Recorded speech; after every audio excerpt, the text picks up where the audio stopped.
Are you ready for a little game? You got to pick a side, gentlemen. Some of these are doozies. Believe or make believe, Bo Porter. And I am avoiding eye contact with Robert because he loves a Yankees in distress story. You're concerned about the Yankees.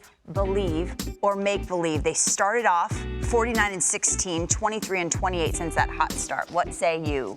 I don't think there's any reason to panic. I mean, they're going to win the division. They're going to the playoffs. Giancarlo Stanton has to come back, and that's going to be soon. The rotation, look, we've had questions about the rotation and whether or not they can sustain this.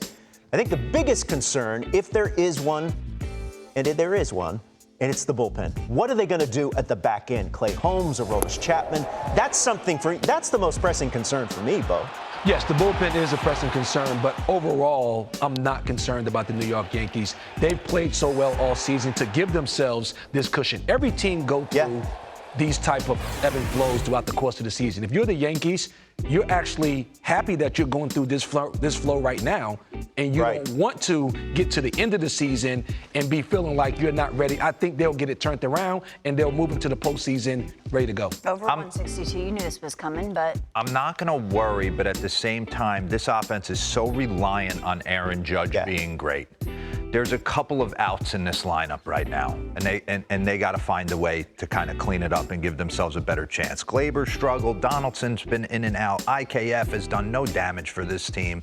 Aaron Hicks had what a tough game last night. Yes. Misplay a ball and then bases loaded, tap a ball back to a double play. The Matt Carpenter injury, I thought. Matt Carpenter, but if we were banking on Matty carrying us to a World Series title, we were in bigger problems to begin with. The bullpen with Clay Holmes, they have questions, but like you said, they played so well to start the season, they give themselves a chance and a pass, really, to prepare themselves for the postseason.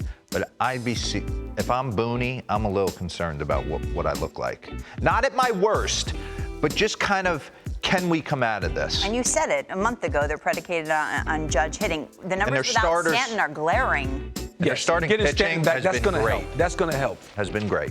Okay, let's look big picture. The top wild card spot is a big deal. They would get home field advantage in a best of 3 at home for the wild card round. Believe it or make believe? I believe this. Yeah? Especially with the teams. You imagine having to go out to Seattle, first time in 21 years, that place is going to be off the hook.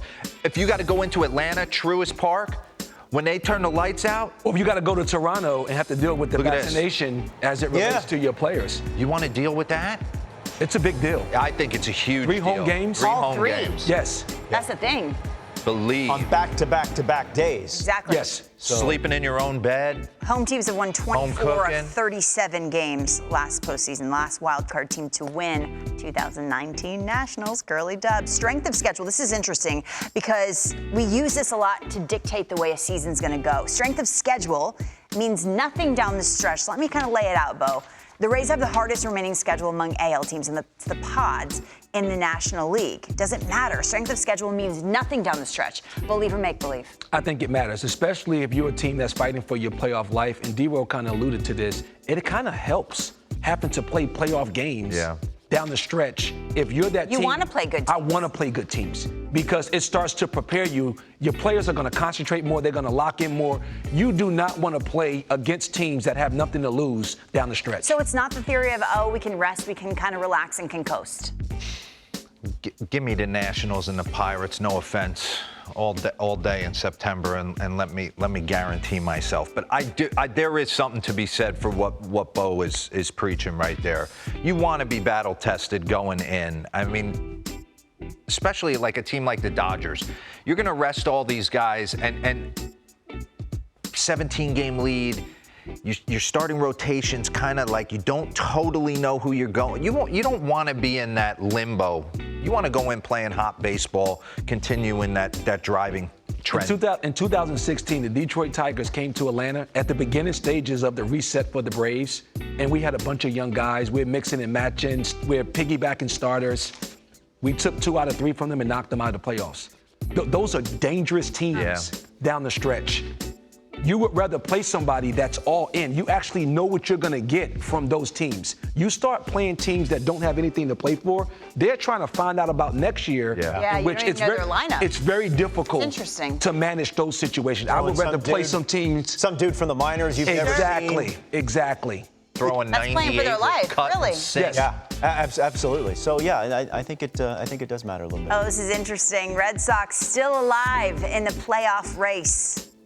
I believe it. I believe it. I thought that they were dead to rights. You believe it.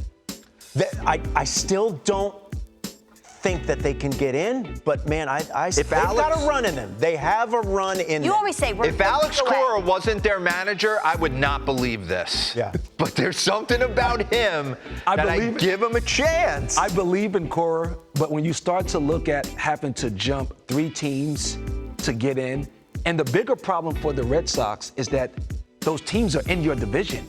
Yeah. And they've played better than you all year already. They've struggled within the division. Yeah, so now you're trying to tell me 45 games left or so, all of a sudden you're going to play better than those 3 teams in your division that have played better than you all season? They're going to be getting Kike Hernandez this year. Xander's not slugging. They're going to get Kike back pretty soon, hopefully.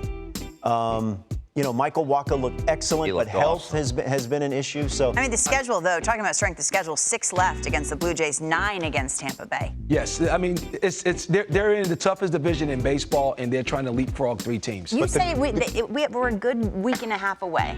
What are they? They're He's about not buying. 10 I can tell. I can tell his body language. Hey, the good news is with all those division games, they need a 9-1 run in the division. Ahead of them. In the division, they can jump them. That's the only way. I just looked at their schedule too. They got a tough little. Yeah. There's a lot of Tampa and Yanks littered in there. Yes. The Mets are in, that's for darn sure. And Pete Alonso making sure Buck Showalter keeps a little perspective, keeps a little smile on his face. Did you catch this on Sunday? They made a pitching change, 2 outs in the 9th, up 6-0. What did he hand him? Lottery tickets? What was that? Yeah, that's they got him some scratch-offs. It's defensive positioning, Lauren. But have you ever played a little scratch-off ticket? Yeah. Oh yeah, Yes, I have. It's a giant scam. You play Powerball when it gets north. Like, what's your number? If it gets north of like, I always thought it say was that. 80 and 40 the other day. And North of 200 million, I'm in. I gotta play. But what if you million. win? What if you win? Oh, I would be a nightmare to deal with. Would you want one large lump sum, or would you want monthly? Yeah. I would be unbearable working here. You would still work. Oh, yeah. I would just be a lot more insubordinate. Hey, we're going to need you to do this toss show. Absolutely not. I'm not going to do that. One lump sum me. What was the one? 1.2 billion? That's too much. No, it's not. Would you buy a baseball team, D-Row? I don't want to win the lottery. Yeah, I'd entertain it. Yeah. Mm-hmm. I need to be running something. That's going to be on the promo. Immediately. All right, ballpark. Tired of being a good employee. I want to run. Here's an extra added one. You're not. You can't keep your purse straight for anything. Believe or make believe, this fan convinced Tony La Russa to pinch run last night. Listen to this.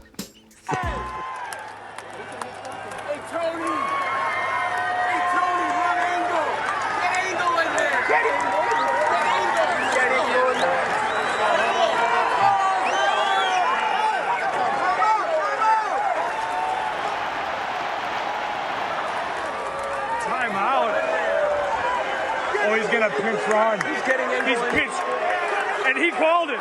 And he's doing it.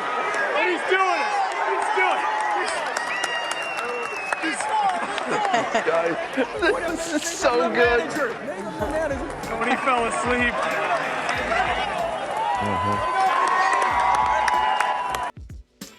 Please, I mean. Oh boy. I mean, that guy can get in his car and go home thinking he did not. He was on it. I'll give him credit for being on the move. But I'm sure Tony was well aware of. He was trying to get the why is that like right there, Bo? Why are we almost delivering a pitch and you're getting caught off guard? Can't happen. Come on. That's why I'm not. The White Sox, watching them last night, if not for Cueto, Cueto's keeping them alive. Yes. Yeah. I'm not buying it. It ceased tonight. I'm not buying it. I think that maybe a little slow to the draw, but right. The fan was right, but I don't think. Yeah, the fan was heard the absolutely fan. right. Absolutely. But at the end of the day, they got the pinch runner in there. There you go. Made it You know happen. why? You know why? And I know we got to go break. You know why I can't come off the White Sox? Why is that? Because if they happen to slip in and you put Dylan Cease on the mound game 1, and Jose Abreu hits a 3-run tank to right center with Liam Hendricks, now all of a sudden we're scary. Yeah.